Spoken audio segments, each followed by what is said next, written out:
E aí, galerinha do primeiro ano, tudo bem? Como que estão, pessoal? Aqui vai a nossa segunda videoaula.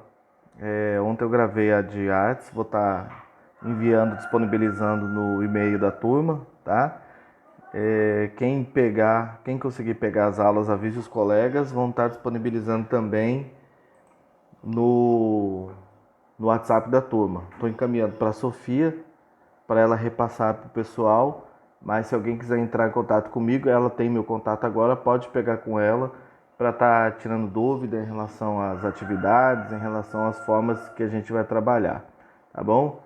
Pessoal, então nessa videoaula aqui a gente vai fazer a aula 3, Sociologia, onde nós vamos falar das subdivisões da sociologia, tá? Acompanhando pelo slide aqui. Bom, inicialmente a sociologia ela é uma entre outras ciências sociais, né? E o que a gente entende por ciências sociais? São essas ciências ligado à compreensão da humanidade e da sociedade de maneira geral, como por exemplo antropologia cultural, ciência política, economia, né, história, filosofia, psicologia, entre outras, né? E a sociologia ela tem o dever de dialogar com essas outras ciências, já que cada uma delas tem a sua especificidade, né? A filosofia tem a sua especificidade, a antropologia, a história, a sociologia, cada uma delas tem sua área específica de atuação. Lembra que nós é, conversamos em sala de aula que um fato, quando ele acontece uma única vez, ele é um objeto de estudo da história, né? Para que se torne um objeto de estudo da sociologia, esse fenômeno social ele deveria ter uma certa regularidade, ele deve ter uma certa regularidade, né?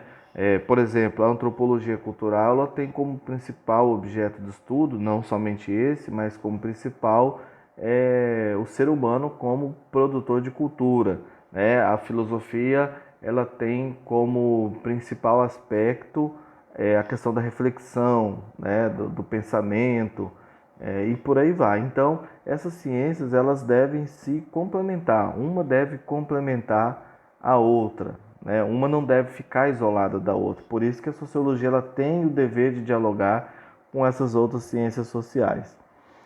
A produção sociológica ela não deve ficar presa somente a um campo de estudo e ela também não deve pretender buscar estudar o campo de estudo de outra ciência. É importante que cada um dentro da sua área faça seu estudo e depois tragam essa contribuição, né, a filosofia traga a contribuição dela, a sociologia, a história, para que juntas elas possam compreender os fenômenos da sociedade, tá?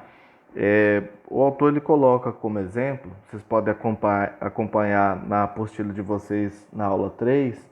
Não cabe, por exemplo, ao cientista da área da sociologia buscar resposta para o sentido da existência humana, porque isso é feito pela filosofia, pelas tradições religiosas ou pela teologia, né? A sociologia ela não vai, por exemplo, se debruçar num assunto como a pré-existência da alma ou a existência da alma após a morte do corpo. Isso não é um estudo da área da sociologia. Você tem aí a filosofia, né, a teologia, as religiões que vão debater sobre essa temática.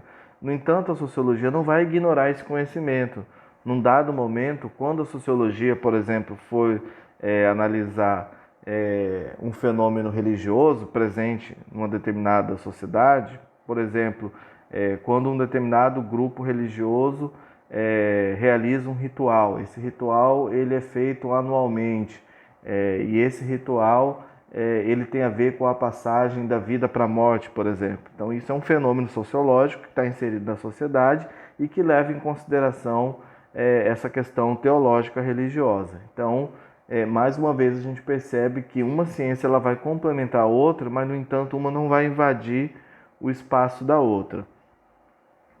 É, Por isso que ele coloca no texto aí, se vocês analisarem, que a sociologia ela não deve ser uma ciência solitária, né? Aí o autor ele coloca assim, não deve ser uma ciência solitária, sim uma ciência solidária. solidária no sentido de estar colaborando, no sentido de estar contribuindo para esses saberes acumulados pela humanidade, seja através da arte, seja através da religião, seja através da cultura, da reflexão, da filosofia, né? Então, a sociologia ela vem no sentido de solidarizar junto com todos os outros esses saberes, né?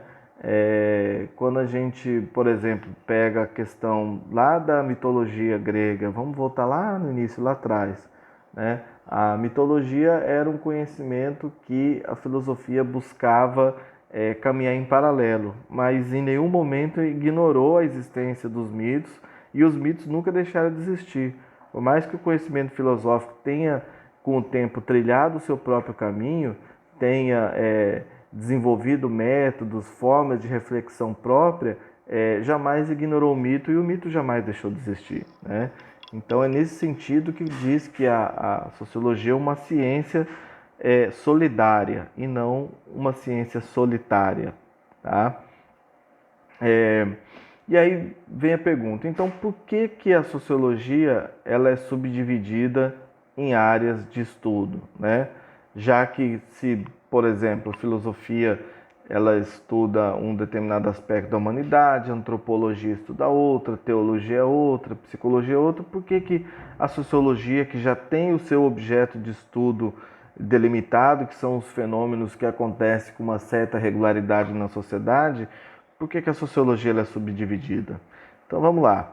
Pessoal, a sociedade ela é bastante complexa, né? E se a gente analisar a sociedade somente por um viés, a gente vai ter uma visão amputada da sociedade, vai ter uma visão fragmentada. Lembra que nós falamos do senso comum, que é um conhecimento fragmentário? Por que que o senso comum é fragmentado? Porque ele não analisa o todo. Ele é um conhecimento que ele é dado do meio social, né? Ele é passado de uma geração para outra, não é um conhecimento questionado e ele não leva em consideração o todo. Normalmente o senso comum ele leva em consideração uma ou duas partes da sociedade, né? Então, por isso a sociologia, né, enquanto ciência, enquanto métodos de análise da sociedade, ela não se preocupa em analisar a sociedade somente por uma ótica, né? Ela analisa a sociedade por diversas óticas.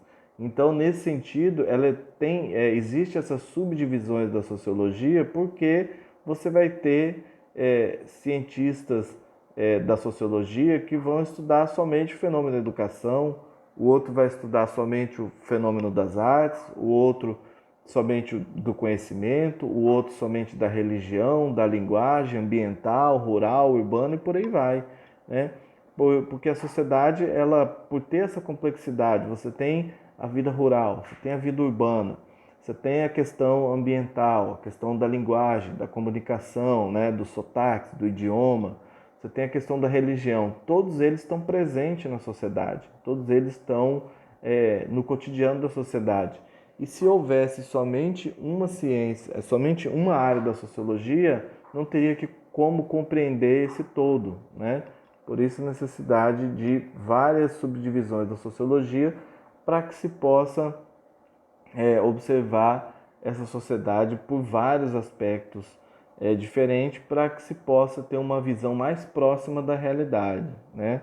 No texto a gente observa que o autor coloca assim: um saber esfarelado corre o risco de enxergar a realidade de forma mutilada, né? Ou seja, se eu analiso um determinado grupo social e analiso eles somente pelo aspecto cultural, né, eu vou estar ignorando o aspecto religioso, vou estar ignorando o aspecto artístico, econômico, político, e aí a gente vai analisar um determinado grupo, um determinado fenômeno e não vai levar em consideração o aspecto econômico, religioso, nem nada, né? Então, por isso que quando a sociologia se propõe a analisar esses fenômenos sociais, analisa eles levando em consideração que esses fenômenos, para que eles aconteçam, você precisa ter uma gama de valores, uma gama de conhecimentos envolvidos.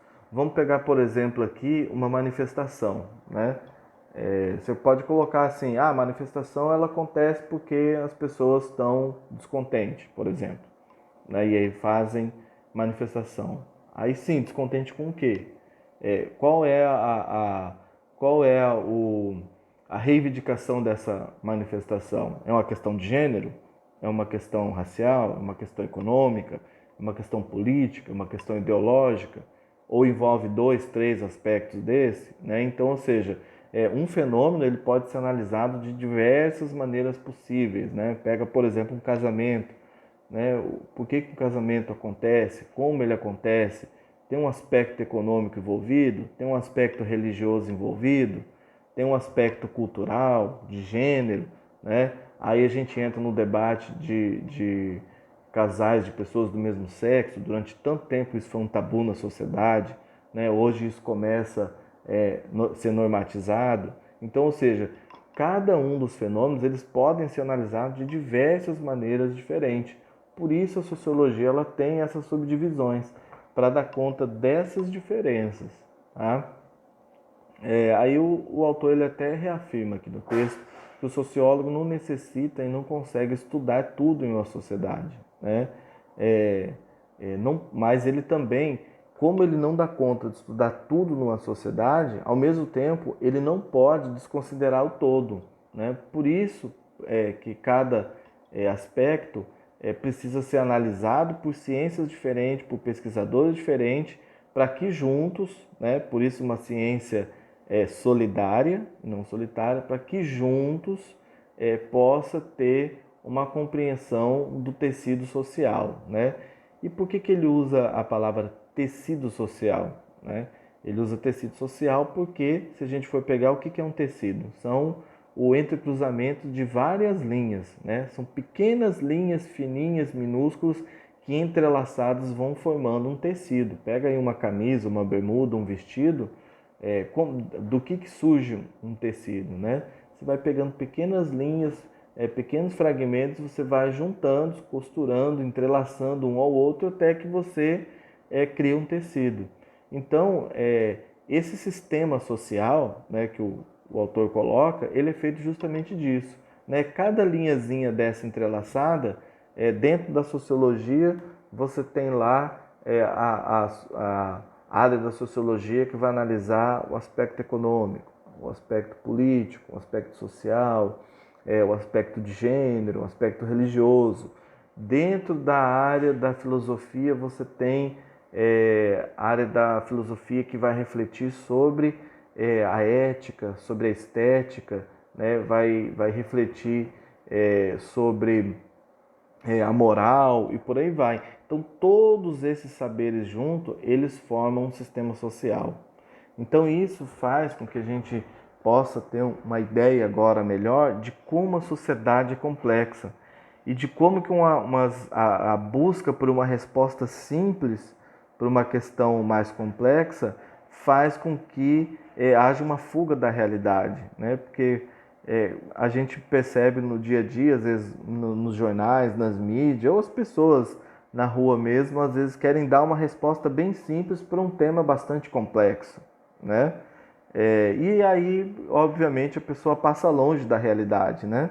E às vezes muitas pessoas levam aquilo como uma verdade, né? A pessoa está bem distante da realidade e é percebido como alguém que está dizendo a verdade ou que aquela afirmação seja verdade, e não é, né? Porque como a gente pode perceber aqui, por menor que seja, por mais simples que seja um fenômeno, ele é dotado de uma complexidade muito grande, né? O autor coloca aqui como exemplo o estudo de um aspecto como a família, por exemplo, né? Lembra que nós dissemos das instituições sociais? O que são as instituições sociais? Só para a gente recapitular aqui. Essas instituições sociais são entendidas pela sociologia como pilares da sociedade. Essas instituições são elas que vão criar a base de sustentação de uma sociedade, né? E o que são essas instituições? A família, a escola, a religião, o Estado, a cultura, tudo isso são pilares de sustentação de uma sociedade, né? Então, quando você pega, por exemplo, uma instituição dessa, como a família, por exemplo, você vai perceber que a família, né, que é uma instituição social, ela traz nela diversos aspectos, diversas dimensões do tecido social. Por exemplo, dentro de uma família você vai pegar o aspecto econômico, né? Quais são os recursos que essa família tem? Você vai pegar o aspecto religioso, qual é a crença que essa família tem? Todos da família têm a mesma crença? Por que eles têm essa crença? De onde veio essa crença? Né? Você pega o aspecto rural, urbano, eles moram na cidade, eles moram no campo, né? Aí você pega o aspecto ideológico, como essa família percebe o mundo, por que essa família percebe o mundo assim, né? O autor coloca aqui as relações de produção, né, que está ligado ao aspecto econômico, como que essa família se sustenta, né? Eles tiveram herança, não tem? Eles moram na rua ou não? Eles têm casa para morar ou não tem? Como que essa família percebe a noção de autoridade do Estado, por exemplo, né? Eles respeitam o Estado, não respeitam, entendem que o Estado é importante ou não, né? A gente vê em tempos como agora pessoas defendendo que o Estado seja mínimo, né? Como que a pessoa defende o Estado mínimo numa crise? E aí a gente vê que é justamente o Estado que vem cuidar das pessoas, né? A gente está vendo agora o Estado liberando recursos para famílias que estão desempregadas, salvando a economia, liberando dinheiro para empresas, né? Então, ou seja, é, por que alguém defende o Estado mínimo? Por que alguém defende que o Estado deve ser maior, deve ser mais presente? Então, veja a complexidade do tema em questões tão simples, né?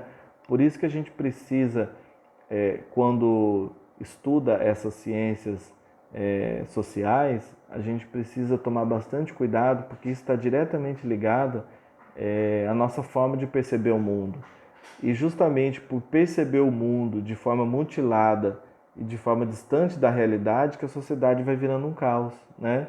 Por que existe tanta desigualdade, violência, pobreza? E por que as pessoas aceitam a manutenção dessa sociedade violenta, excludente, né? Que não aceita a diferença, não aceita a diversidade, né?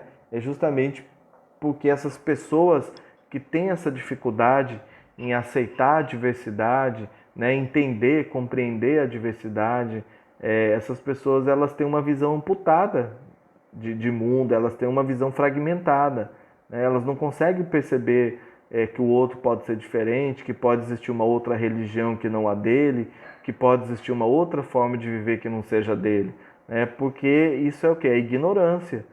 Ignorância no sentido da pessoa não conhecer a realidade, da pessoa analisar somente, é como se a pessoa tivesse com uma venda nos olhos e não conseguisse enxergar nada ao redor dela, né? Daí a importância das ciências sociais para que essas pessoas possam desenvolver uma maturidade, possam compreender melhor a sociedade e compreendendo melhor a sociedade, a gente percebe que a sociedade vai melhorando, tá? Então aqui, pessoal, até aqui nós falamos da questão das subdivisões da sociologia e falamos das ciências sociais, né? Como cada uma tem sua área e como que elas interagem uma com a outra, tá? Nós vamos entrar num segundo aspecto agora, que é a questão do método na ciência social. Por quê? Porque cada ciência ela precisa de um método para que ela possa fazer um estudo, para que ela possa conhecer melhor a sociedade, né? Ela precisa de algum critério que seja válido, que dê segurança ao cientista, ao pesquisador, quando ele levantar algum dado, para que esse dado tenha uma conexão com a realidade, né? É justamente aqui que vai diferenciar o que é uma opinião, o ponto de vista de alguém, de um dado concreto, de algo que realmente tenha conexão com a realidade. E aqui nós vamos perceber, nós vamos estudar agora dois métodos que são muito utilizados nas ciências sociais, que surgiram inicialmente na tradição e reflexão filosófica e posteriormente é utilizado e bastante utilizado pela ciência sociológica. Tá? Então, nós vamos analisar dois métodos aqui. Isso aqui é só para a gente compreender como que os dados sobre uma sociedade são coletados, como que eles são feitos, né? foram os filósofos, né, lá do século XVI que desenvolveram esses métodos. No entanto, eles são bastante utilizados até hoje, tá? Que é o método indutivo e o método dedutivo. Vamos lá. Dois cientistas desenvolveram esse método. Um foi o Francis Bacon. Francis Bacon, ele é o maior representante desse modelo de indução e ele é considerado também o pai da ciência moderna, né? Porque a gente tem o surgimento da filosofia lá no século IV, V a.C. e lá pelo século XV, XVI, se a gente for pegar, a gente estava na transição da Idade Média para a Idade Moderna. Nesse período, já entrando na Idade Moderna, no século XVI, que a ciência ela começa a ganhar novos métodos e ela começa a ser desenvolvida, porque durante a Idade Média, qualquer coisa que contrariasse a Igreja seria livros queimados, os autores seriam presos, torturados, queimados em fogueira, né? Porque a Idade Média não permitia que nada questionasse o conhecimento teológico da Igreja. Então, com o fim do domínio da Igreja, a ciência ela começa a avançar, né? E dois cientistas vão desenvolver esse método, que é Francis Bacon e René Descartes. Então, a gente vai começar com Francis Bacon, tá? Com o método indutivo. E o que é esse método indutivo? Ele vai, quando ele for analisar um determinado fenômeno, ele vai analisar os casos particulares para depois chegar a uma generalização. Ou seja, ele vai pegar amostras de pequenos grupos para entender um grupo maior, tá? Então, esse método ele era chamado de particular ao geral, tá? E como que a gente pode entender esse método do particular ao geral? Por exemplo, a aluna, a Khadija, né, é uma aluna do Colégio Anchieta do primeiro ano. A Sofia também é uma aluna do Colégio Anchieta do primeiro ano. Tanto Khadija quanto Sofia usam uniforme. Logo, todo aluno do Anchieta usa uniforme. Então, ou seja, vai pegar essas duas alunas, né, como modelo. Se as duas são do primeiro ano e se as duas são alunas do Anchieta e as duas usam uniforme, então logo vai se pressupor que os outros alunos do Anchieta também usem uniforme. Então, ou seja, você vai pegar uma amostra pequena para você entender um grupo maior, tá? Esse método indutivo é um modelo que ele é priorizado pela produção científica, por exemplo, em análise de mercado, pesquisa eleitoral, compreensão de fenômeno. Então, por exemplo, quando tem eleições, você não tem como entrevistar, por exemplo, uma cidade toda, né? Pega Teixeira de Freitas, tem aproximadamente 160 mil pessoas. Você não tem como entrevistar 160 mil pessoas. O que você vai fazer? Você vai pegar amostras, você vai pegar pessoas que moram no centro, que trabalham no comércio, professores, profissionais da saúde, da limpeza pública, feirantes. Você vai pegando amostras e dentro dessas amostras você vai coletando dados. E aí, a partir desses casos particulares, para você poder ter uma visão do geral, tá? Esse método é chamado de método indutivo, tá? O outro método que a gente vai estudar, que foi criado por René Descartes, também no século XVI, é o método dedutivo, tá? E no que se baseia o método dedutivo? Ele vai ser igual esse método indutivo, só que ao contrário, tá? Então, enquanto no outro você partir de casos particulares para ir pro geral, nesse método dedutivo você vai fazer o contrário. Você vai analisar o geral para entender os casos particulares. Então, aqui ó, a gente pode observar nesse slide. Então, como que a gente analisa um caso geral para chegar a um particular, por exemplo? Então vamos lá. Vamos pegar aqui o Colégio Anchieta. Então, no Colégio Anchieta, usa-se uniforme, né? Então, a gente já sabe que nessa instituição é adotado o uso de uniforme. Aí você pensa, vamos pegar, esse é o geral, né? Vamos pegar um caso particular. A Doralice, ela é aluna do Colégio Anchieta. Então, o que a gente vai deduzir? Bom, se o Anchieta, que é um caso, né, geral, usa uniforme, e se a Doralice, que é um caso particular, ela estuda no Anchieta, então o que a gente vai deduzir? Que a Doralice usa uniforme, né? Então, essa amostra, ela vai partir do macro, do maior, para você compreender o menor, tá? E ele é chamado de método dedutivo. No caso da sociologia, ela faz principalmente o uso do método indutivo, tá? É aquele do qual você analisa casos particulares, pequenas amostras, para você compreender o todo. Enquanto a filosofia social, ela vai se utilizar mais do método dedutivo, tá? Mas isso aí não significa que uma ou outra ciência pode usar também o outro método, tá? Mas geralmente essas ciências utilizam esses métodos para analisar alguns fenômenos, como nós vimos ali anteriormente, como amostras, pesquisa de mercado e tudo mais, né? Por exemplo, uma empresa, ela quer abrir uma filial numa determinada cidade, ela precisa fazer uma pesquisa de mercado para ela abrir a filial dela naquela cidade. E como que ela vai fazer isso? Ela vai fazer uma pesquisa. E como que ela vai fazer a pesquisa? Através do método indutivo, né? Ela vai na rua, vai contratar um grupo, esse grupo vai na rua, entrevistar as pessoas, perguntar para eles se eles conhecem a empresa, se eles teriam interesse, se eles gostariam que abrisse aquela empresa ali e tudo mais, tá?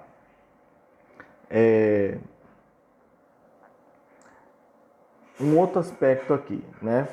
Também dentro dessa questão metodológica, né? Dizer que todos os homens nascem iguais, por exemplo, pode ser uma verdade para a filosofia ou para a teologia, né? Ou seja, todos nascem iguais, né? Um casal ele tem uma relação, a mulher engravida e nasce um bebê, o bebê nasce sem saber falar, nem escrever, nem nada, e ele vai se desenvolvendo. Então essa é uma visão de que todos nascem iguais. Isso até poderia ser válido numa visão religiosa ou numa questão reflexiva, tá? No entanto, para a sociologia, essa já não seria uma verdade válida. Por quê? Porque a sociologia ela vai analisar esse fenômeno não somente pelo aspecto biológico, vamos dizer assim, de uma criança nascer, tá? E essa criança nasceu aonde? Ela nasceu num bairro nobre, ela nasceu na rua, ela nasceu numa comunidade pobre. Em que família que ela nasceu? É uma família estruturada, onde todos têm trabalho, estudam, têm moradia, lazer? Ou é numa família onde falta comida, ou então as crianças não têm acesso à escola, ou a moradia é precária, ou não tem moradia? Então veja bem a diferença, né, de como que uma ciência e outra pode tratar o mesmo tema, né? Então a sociologia ela jamais vai admitir que todos nasçam iguais, né? Porque ela vai levar em consideração todos esses outros aspectos, né? Como a gente pode analisar aqui, o autor coloca assim: isso também significa que o sociólogo poderá afirmar que os homens nascem iguais, mas não estará professando seu trabalho como cientista, mas expressando um juízo de valor filosófico, do qual tem direito. Né? Porque, por exemplo, é muito fácil dizer que todo mundo é igual, que se todo mundo se esforçar vai conseguir a mesma coisa. Né? Por exemplo, a gente vê na sociedade muita gente falando em meritocracia, né? Não, é só se esforçar que a pessoa consegue, né? Não é bem assim, porque, por exemplo, se a gente analisar uma pessoa, né? Vamos pegar um estudante que ele mora numa casa bem confortável, com ar-condicionado, com notebook, estudo numa escola particular, com material didático de primeira, com um corpo de professores de primeira, uma equipe pedagógica que entra em contato com a família, que sempre está acompanhando o aprendizado do aluno, ele tem comida em casa, a comida não é uma preocupação para ele não precisa trabalhar, né? Ele não tem ninguém da família dele que foi preso, assassinado, ou é alcoolista, ou usuário de droga. Então, essa pessoa ela vai ter um tipo de oportunidade. Já a pessoa que às vezes não sabe se tem comida ou não, ou estuda, às vezes nem vai na escola, né? Às vezes o pai está preso, o irmão envolvido com tráfico de droga, né? A mãe é alcoolista. Então, será que os dois têm a mesma oportunidade mesmo? Não tem, né? Então, por isso que a sociologia ela tem essa preocupação em dizer que as pessoas não nascem iguais, né? Existe uma condição, existe um meio, existem situações que diferenciam as pessoas, né? Biologicamente, sim, pode até não, biologicamente, sim, admite-se que o processo é o mesmo, mas dizer que todos nascem iguais, com as mesmas oportunidades, não, isso não é verdade, né? A sociologia não pode acatar e entender isso como uma realidade, levando em consideração todos aqueles aspectos que nós colocamos lá atrás, né? Tem religião que a pessoa, por confessar aquela religião, ela já tem um caminho aberto, ela consegue emprego, ela é bem aceita. Dependendo da religião que a pessoa professa, ela é perseguida, né? Ela é hostilizada, ela é xingada, né? Às vezes nem aceita no emprego, às vezes por uma condição social, às vezes por uma condição racial, às vezes por uma condição de gênero, né? Então, todas essas diferenças a sociologia vai levar em consideração. Tá bom, pessoal? Essa aqui foi a nossa aula 3, tá? Subdivisões da sociologia. Façam essas atividades aí do caderno, tá? Que ela vai estar valendo pontos. Eu vou estar encaminhando algumas atividades também extra para a gente complementar a nossa nota, tá bom? A Sofia está, como eu disse lá no início, está com contato no meu WhatsApp, pode passar para os colegas. No e-mail também podem estar entrando em contato, tá bom? Que eu estou respondendo, estou à disposição. Tá bom, pessoal? Saudade de todos aí, um abração e até a próxima.